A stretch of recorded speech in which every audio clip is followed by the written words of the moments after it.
সিরাতের পাপার অফিস ছুটি থাকলেই সিরাতের বায়না যে ওকে পার্কে খেলতে নিয়ে যেতে হবে। তো আমরা চলে গিয়েছিলাম বর্ধমান কল্পতরু পার্কে। পোস্ট দিয়ে ছবি বা ভিডিও কিছুই করিনি।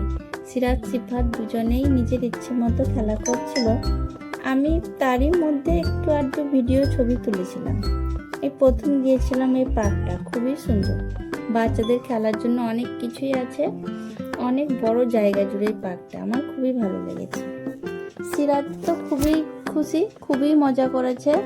যতক্ষণ ছিলাম 1 সেকেন্ডও থামেনি। ছোটাছুটি, স্লাইড, দোলনা আর যা ছিল সব একবার করে ট্রাই করেছে।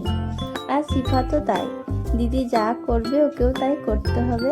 দোলনা, চরকি যেগুলোতে ওকে ওঠানো যায় আর কি।